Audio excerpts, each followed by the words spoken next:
장 이번 주 바이블 타임 순서는 에스겔서입니다.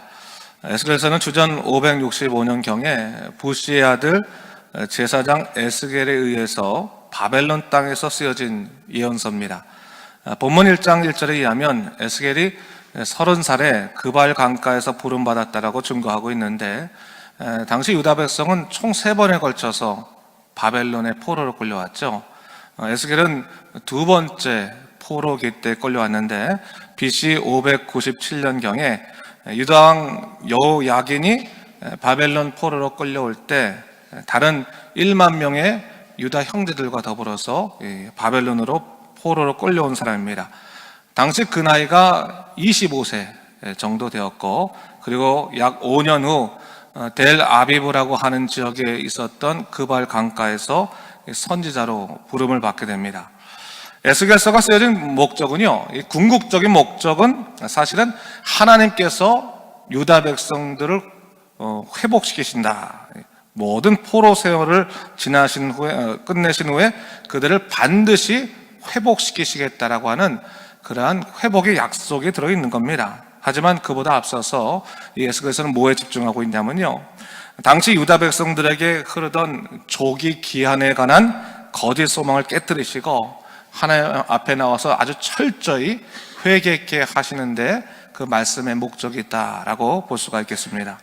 사실 당시 유다 백성들은요, 바벨론 포로로 끌려왔음에도 불구하고 영적으로는 이 갱신이 되지 못했던 것 같습니다. 아직 죄를 깨닫지 못하고 있었던 거예요. 설마 하나님께서 우리를 버리실까?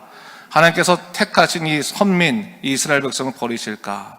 이스라엘이 이미 다 망하고 그들이 바벨론으로 끌려왔음에도 불구하고 그런 그 희망을 놓지 않았습니다. 그래서 하나님께서 우리를 곧 복귀시킬 것이다 라고 하는 그 소망을 갖고 있었어요. 이미 그들은요, 예레미야를 통해서 하나님께서 70년간 포로 생활을 보내게 하실 것이라는 것을 들었음에도 불구하고 믿지 않았어요. 왜? 이 어려운 순간에 하나님께서 우리를 그냥 두실 리 없다라고 생각했기 때문에 그렇습니다. 근데 여러분, 사실 믿음 생활에 있어서요, 어려운 일이 있고 또 고통스러운 일이 있을 때 하나님께서 반드시 우리를 회복시키실 것이다라고 하는 믿음을 갖는 것은 사실 중요한 일입니다. 그거 자체가 잘못됐다는 것이 아닙니다. 근데 하나님의 회복에는 조건이 있는 겁니다. 그 조건이 뭡니까? 철저히 하나님 앞에 바로 서는 겁니다. 갱신되는 겁니다. 영혼이 완전히 새롭게 거듭나는 것입니다. 그럴 때 하나님께서 기뻐서 그들을 회복시키신다는 거예요. 죄를 안고 회복을 기대하는 것은 잘못된 것이죠. 여러분, 오늘날 우리가요, 예수 그리스도로 말미암아 십자가 은혜를 통해서 구원을 받았지만, 여러분, 우리가 항상 기억해야 될 것 중에 하나는 뭐냐면, 아직 우리 안에 있는 죄성을 우리가 기억할 필요가 있어요. 우리 안에 죄를 사모하는 그 본성들이 있다는 거죠. 그래서 십자가 능력을 우리가 의지해서 그 죄의 본성과 싸워서 이겨야 되는 것입니다. 구속함을 입은 우리들은 영적, 내적으로는 내 안에 있는 죄된 자하고 싸워야 되고요, 또 외적으로는 가진 모양으로 다가오는 영적인 대적들을 잘 분별해서 맞설 수 있어야 하는 것입니다. 그래야 무너지지 않고, 그래야 하나님이 예비하신 능력으로 잘 살아갈 수 있습니다. 자, 오늘 본문에서 우리는 아주 의미 있는 교훈을 하나 발견하게 되는데, 그것은 바로 에스겔의 이 환상을 통해서 우리에게 주어지는 주님의 말씀입니다. 자, 오늘 본문을 우리가 좀 읽으면서 기억할 것은 뭐냐면요, 이 말씀이 단순히 에스겔 한 명에게만 해당되는 얘기가 아니라 오늘날 하나님의 부르심에 따라고 살고자 하는 모든 믿음의 사람들에게 보편적으로 적용될 수 있는 그런 소명에 관한 메시지라고 하는 것을 우리가 좀 기억해 볼 필요가 있겠습니다. 자, 오늘 본문의 배경을 좀 볼까요? 선지자 에스겔이 소명을 받았다는 곳이 그발 강가라고 합니다. 여러분, 이 그발 강가는 당시 어떤 지역이냐면요, 큰 운하, 대운하가 건설되던 곳이었습니다. 바벨론의 대운하. 그래서 이 바벨론이 이 타국 민족들을 포로로 끌고 와서 이 델 아비브 지역에 가서 여기서 이 노역을 시킵니다. 운하를 짓도록 노역을 시켜서 한순간에 강제 부역자의 생활을 하게 된 것이 바로 이 그발 강가입니다. 원래 에스겔은요, 제사장 가문에 속해 있었기 때문에 그가 25살에 포로를 끌려왔지만 30살이 되면요, 성전에 가서 이제 정식적인 공식적인 제사장 역할을 감당해야 될 터인데, 갑자기 나라가 망함으로 인해서 그가 타국에까지 포로로 끌려오게 됐습니다. 25살의 젊은 나이에 말이 전혀 통하지 않는 타국에 끌려와서 한순간에 노예 역할을 하는 거죠. 부역자의 역할을 하게 된 것입니다. 절망이 그 속에서 꿈틀거리지 않았겠습니까? 여러분, 매 순간마다 고국으로 돌아가고 싶은 그 꿈을 꾸지 않았겠습니까? 오늘날 이민 사회들은 비슷하지 않습니까? 나름대로 계획을 갖고 나름대로 꿈을 갖고 이민을 딱 왔는데 막상 이민 생활이 내 생각대로 움직여주지 않으면 우리는 당장이라도 한국으로 돌아가고 싶지 않겠습니까? 그런 마음이 드는 거예요. 그런 마음이.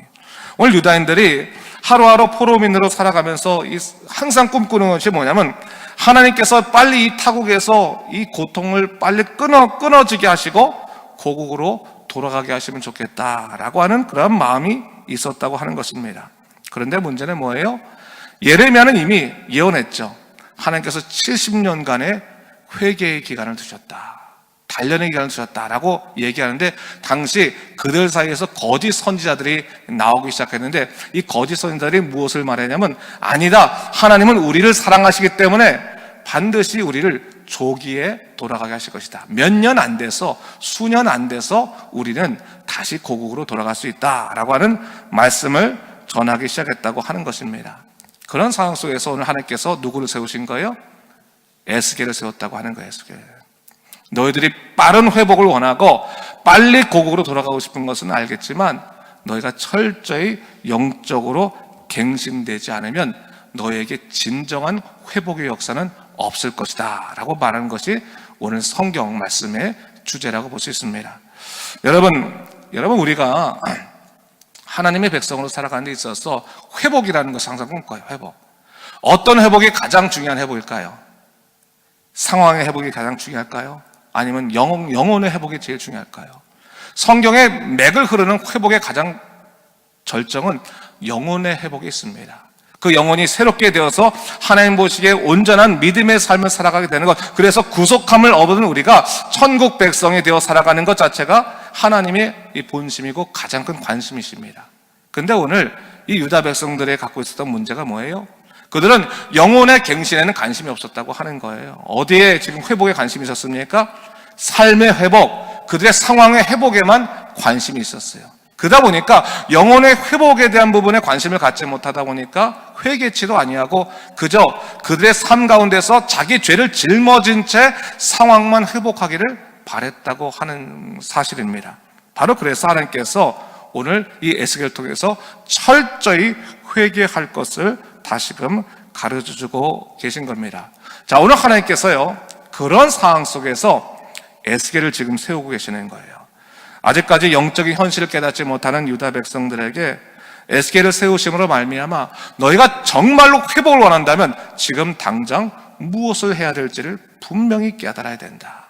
너희가 지금 삶에 무슨 문제가 있는지, 어떠한 문제 때문에 너희가 회복이 지연되는지를 분명히 깨닫기를 원한다 라고 말하면서 본문 2장 4절을 보니까 이런 말씀이 있어요.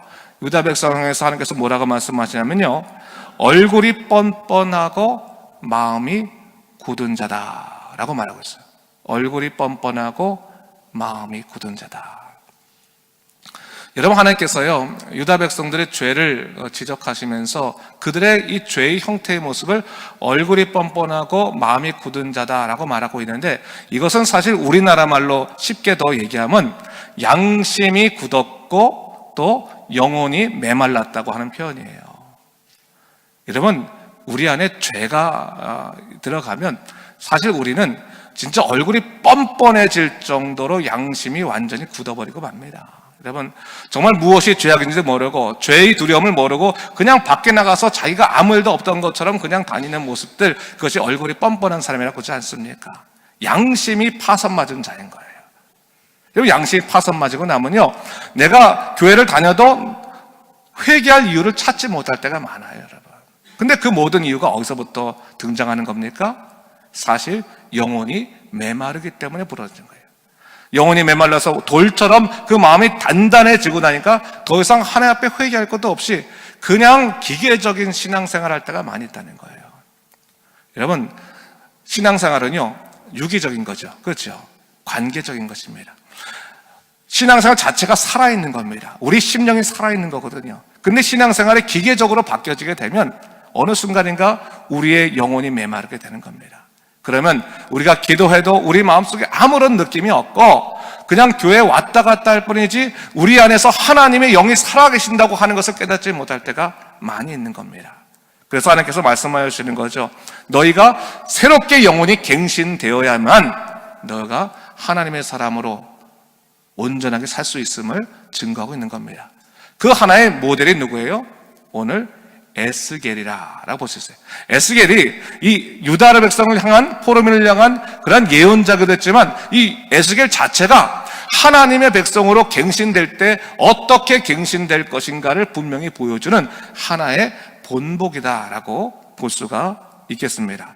자, 오늘 본보기 말씀을 얘기하고 있는데, 자, 우리 본문 2절과 3절의 말씀을 함께 다 같이 읽도록 하겠습니다. 오늘 3장 2절과 3절 말씀입니다.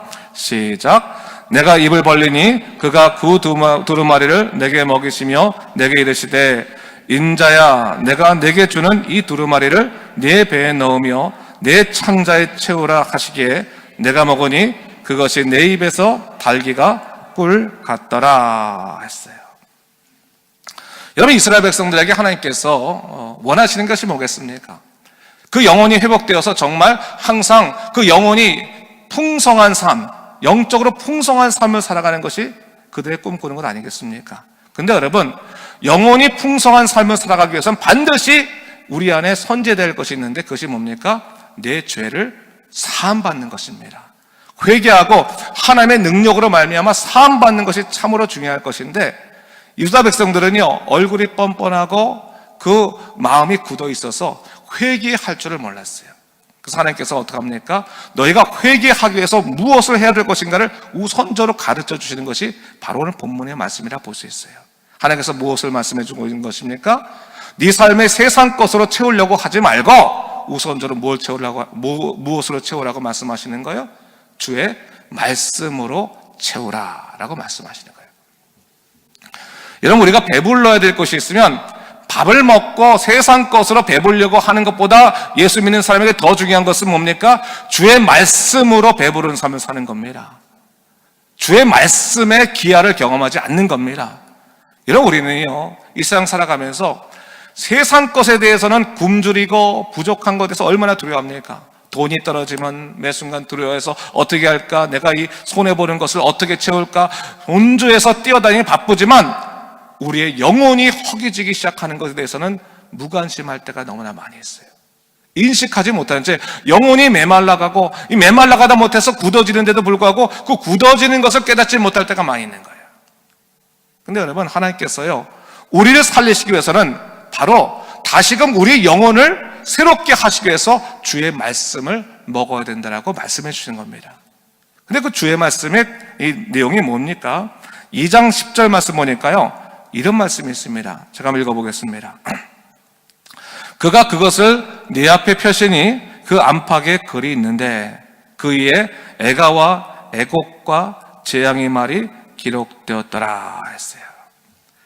주님께서요, 한 두루마리를 주십니다. 두루마리 책을 펴서 주시는데 글이 안팎으로 아주 가득하게 적혀 있다고 그랬습니다. 여러분, 당시에는요, 이 종이라는 게 없었잖아요. 양피지죠. 양의 껍질로 그 글을 쓰는 건데 글을 양피지로 글을 썼기 때문에 좌우로 안팎으로 글을 쓰는 경우들이 많지 않았습니다. 주로 한 면만 이렇게 글을 썼거든요. 근데 오늘 성경 말씀 보니까 어떻게 해요? 안팎으로 지금 글이 써 있다고 얘기하고 있는 겁니다. 이 말이 뭡니까? 하나님께서 너에게 주실 말씀이 지금 많다라는 것을 얘기하고 있는 거죠. 가득 채워서 네가 이 말씀을 붙들어야 된다는 것을 지금 얘기해주고 있는 거거든요. 근데 여러분, 그 말씀의 내용이 뭐였다고 그랬어요? 애가와 애곡과 재앙의 말이다 라고 말했어요. 한마디로 말해서 뭐예요? 그들의 죄를 드러내시는 말씀이었다라는 것을 얘기하고 있는 거예요. 드러내시는 말씀. 여러분, 우리가 은혜가 충만하다고 할 때, 주일날 설교를 듣거나 혹은 여러분 말씀 묵상을 할 때, 나 참 은혜가 충만하다, 정말 내가 정말 오늘 정말 말씀의 기쁨을 얻었다라고 할 때는 어떤 말씀이 여러분들한테 참 기쁨을 줍니까? 우리는 일반적으로 생각할 때는요, 귀에 듣기 좋은 말씀이 내 마음에도 좋다라고 생각할 때가 많이 있어요. 그렇지 않습니까? 네. 하나님께서 여러분 사랑하십니다. 여러분들을 바로 회복시킬 것입니다. 여러분 문제 있어도 너무 걱정하지 마십시오. 하나님께서 여러분을 정말로 크게 회복시킬 것입니다. 하나님께서 때로는 여러분들에게 죄를 고백하라고 말씀하실 때도 죄에 대한 고백을 얘기하지 않고 여러분의 안녕만 얘기하는 그 얘기를 듣고 은혜를 받았다라고 얘기할 때가 있잖아요. 그렇죠? 주일날 와가지고 죄 그런 얘기하지 말고 정말 우리가 일주일에 너무 고생 많이 하는데 와서 좀 즐거운 얘기들, 정말 위로되는 얘기 좀 했으면 좋겠다라고 생각하는데 그런 얘기 안 하면 오히려 더 답답하고 속상할 때가 있지 않습니까? 근데 여러분, 오늘 하나님께서 이 유다 백성이 주신 말씀을 여러분 우리가 곰곰이 생각해 봐야 된다는 겁니다. 당시에 하나님을 중심으로 한 말씀이 없었다는 게 아니에요. 거짓 선지자들이 나타나가지고 유다 백성들에게 권하기를 하나님께서 여러분들을 수년 내로 회복시킵니다라고 이미 많은 설교를 하고 있을 때였어요. 많은 설교를. 그 설교를 들을 때마다 유다 백성이 용기를 받고 위로를 받아가지고 기쁨을 찾을 때였습니다. 그런데 하나님께서 갑자기 에스겔을 세워서 가서 얘기하라는 겁니다. 그거 다 가짜라고 하는 가짜. 내가 너에게 전할 말씀은 뭡니까? 애가와 애곡과 재앙의 말이다라고 하는 것을 분명히 얘기하고 있는 거예요. 죄를 드러내는 말이다라는 것을 분명히 얘기하고 있는 겁니다. 여러분, 그 얘기를 하나님께서 이 에스겔에 하셔요. 너는 이것을 먹고 가서 전하라고 말하는 건데 얼마나 부담스러운 얘기입니까? 얼마나 부담스러운 얘기예요.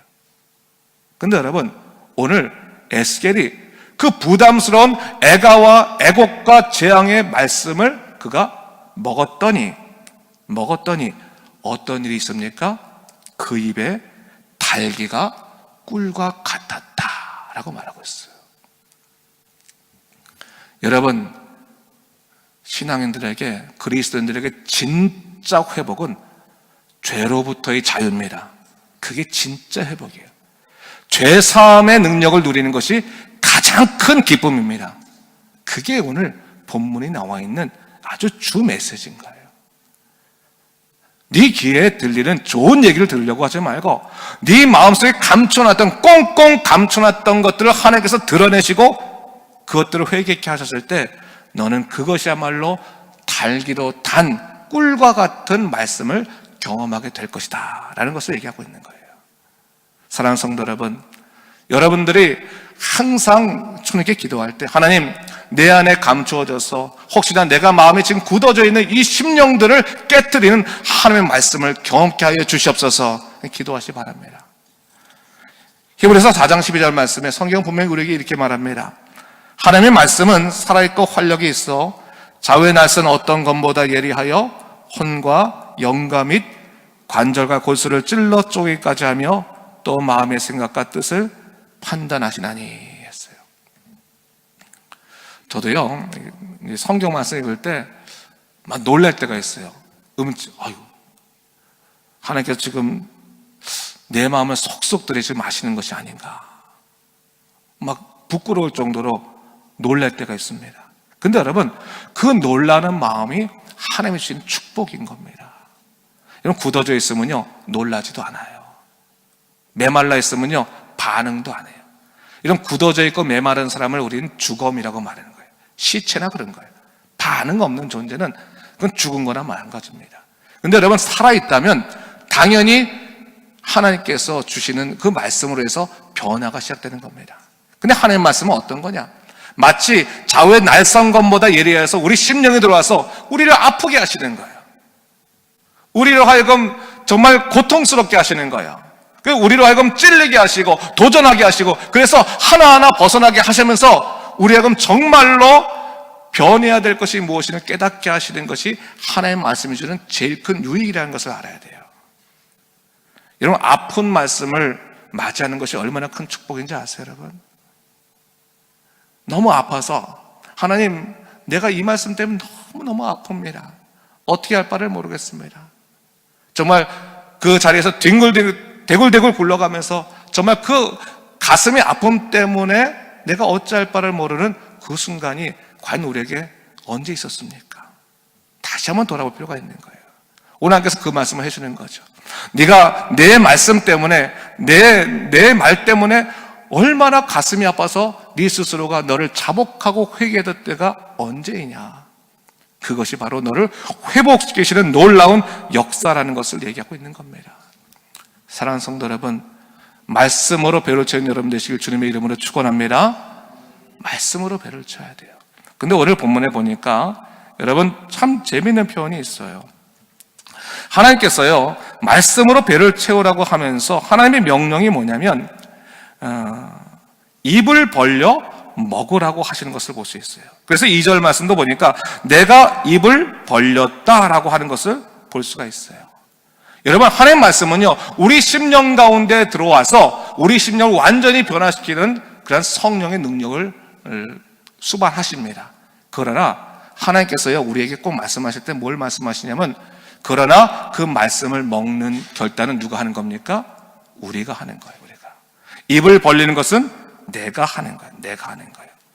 여러분, 입을 벌리지 않은 채 말씀의 능력을 우리가 누릴 수가 없어요.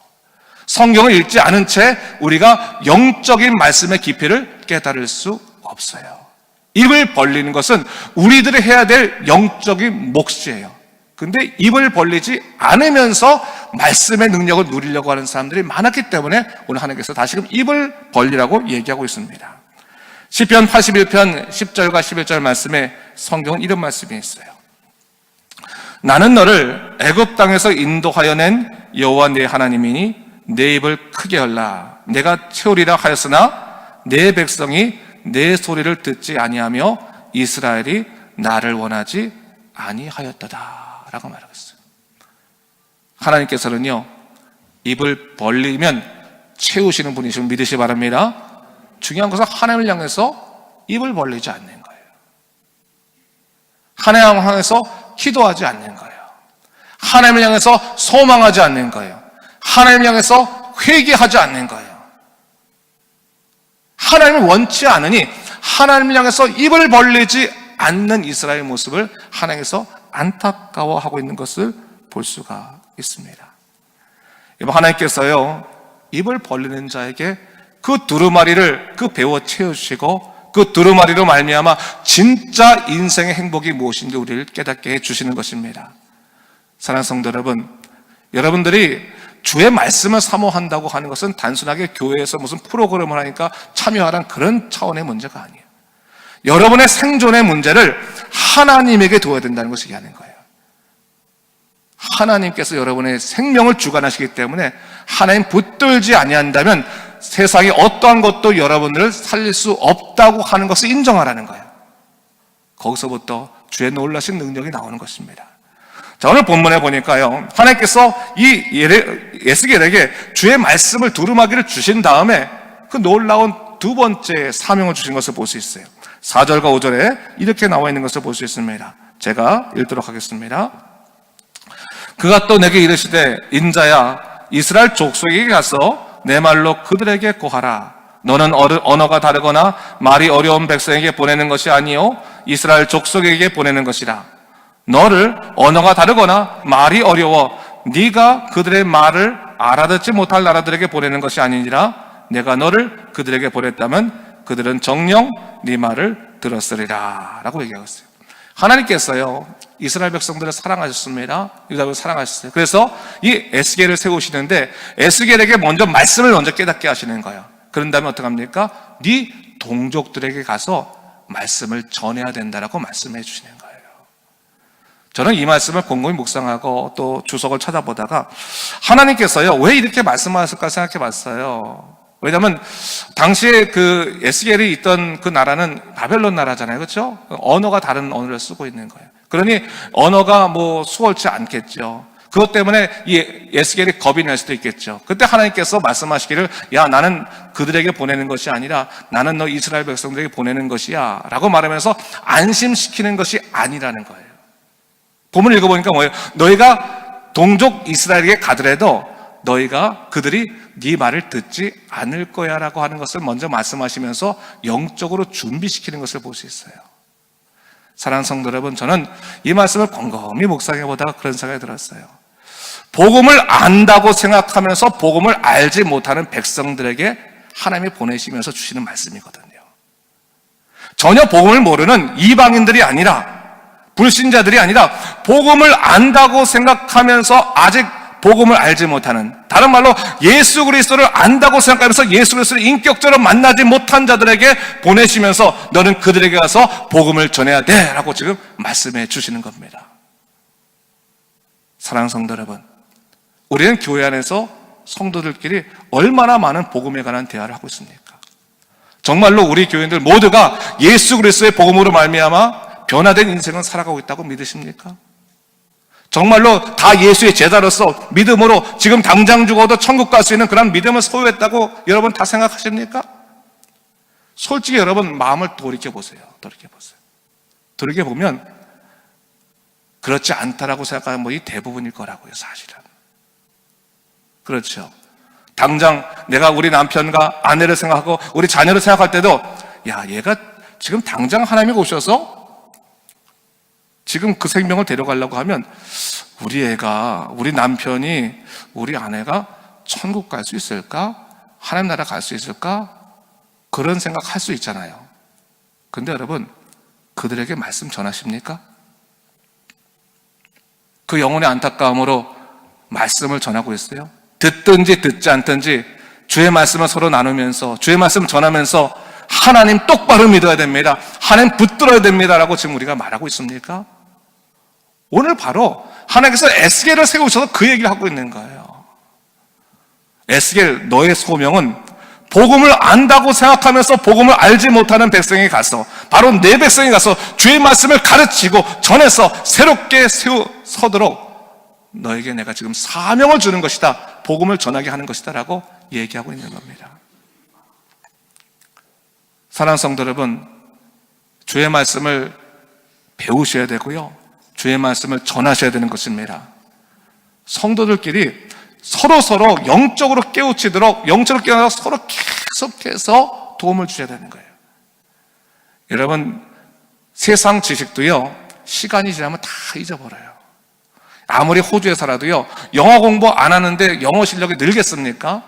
그건 있을 수가 없는 일이잖아요. 똑같습니다. 아무리 교회 다녀도 말씀을 듣지 않고 말씀을 공부하지 않으면서 말씀의 깊은 세계에 들어갈 수 없고, 예수 그리스도의 복음의 능력을 경험하지 못하면서 옆에 사람의 복음의 능력으로 내가 복음의 사람이 되는 것이 아니라고 하는 거예요. 그래서 하나님께서 에스겔을 세우시는 거예요. 먼저 주의 말씀의 능력을 얻게 된 사람으로 하여금 너는 가서 제자를 삼아 그들로 하여금 하나님 나라를 깨닫도록 너는 나아가서 주의 복음을 전하라고 말씀해 주고 있는 겁니다. 마태복음 28장 18절에서 20절 말씀에 이렇게 나와 있습니다. 우리 같이 함께 읽어보도록 하겠습니다. 시작. 예수께서 나와 말씀하여 이르시되 하늘과 땅의 모든 권세를 내게 주셨으니 그러므로 너희는 가서 모든 민족을 제자로 삼아 아버지, 아들과 성령의 이름으로 세례를 베풀고 내가 너에게 분부한 모든 것을 가르쳐 지키게 하라. 볼지어다 내가 세상 끝날까지 너희와 항상 함께 있으리라 하시니라. 저는 수요일에 나오시는 분들은 좀 더 특별한 분이라고 생각합니다. 왜? 주님께 더 예배드리기 위해서 나온 사람들이기 때문에. 그렇다면 여러분 혼자 예배드리신 거로 끝나지 마시고 여러분들이 하나님을 사랑하는 그 은혜를 나눠주셔야 되는 거예요. 여러분의 손이 닿는 곳에 나눠주셔야 되는 거예요. 항상 여러분들이 저 멀리 있는 사람들 전도하고 선교할 그 생각도 중요하지만 그거보다 우선적으로 여러분들의 손이 닿는 사람들에게 주의 말씀들과 주의 능력들을 나누고 그것들을 함께 나눌 수 있는 제자를 만드는 삶을 살아가야 되는 겁니다. 여러분, 예수님의 사람들은 반드시 하나님의 은혜를 경험하면 전하도록 그렇게 만들어졌어요. 하나님이 그렇게 명령하신 거예요. 말씀을 듣고 나면 그 말씀을 나 혼자 갖지 말고 그것을 나눠주도록 하나님께서 명령하시는 거예요. 에스겔도 마찬가지예요. 나눠주도록 얘기하는 거예요. 비록 가서 전할 때 그들이 듣든지 듣지 않든지 가서 너희는 복음을 전하라고 말씀하시는 거예요. 그것이 우리들이 해야 될 중요한 역할입니다. 여러분, 교인들끼리 모였을 때 혹시나 구역 예배 드릴 때 여러분들이 구역 예배에 와서 밥만 먹으려고 오는 사람도 있잖아요, 사실. 근데 그들을 붙드셔서 주의 말씀 나누시기 위해서 여러분 시간을 투자하셔서 같이 말씀 보십시오. 그리고 함께 영원한 천국이 얼마나 중요한지를 깨닫는 그런 모임들로 우리가 자꾸 바뀌어져야 되는 겁니다. 요즘 보면요, 교회 모임이 자꾸 세상적인 친목 모임하고 비슷해지지 않습니까? 교회는 우리가 구원선이라고 말하잖아요. 구조선이라고 말하잖아요. 죽어가는 사람 가서 건져내려고 갔는데 건져내고 나서 물 다 먹었는데 뱃속에는 물 뺄 생각 안 하고 심장이 멎었는데 심장 뛰게 할 생각하지 않고 응급처치를 안 하기 때문에 죽어가는 것 아니겠습니까? 건져내면 마땅한 그런 구급조치가 있어야 되는 것 아니겠습니까? 나는 말씀을 잘하는데 저 사람 말씀 몰라. 그걸 끝날 것이 아니에요. 내가 말씀을 잘 알기 때문에 저 사람에 가서 말씀을 전해야 되는 것이 마땅한 삶이라는 것을 오늘 성경은 분명히 가르쳐주고 있는 겁니다. 자, 근데 이런 때가 있을 수 있어요. 하나님, 제가 정말 전도는 하고 싶은데 내가 또 말씀을 전하고 싶은데 사람들 눈치가 보여서 못하겠어요.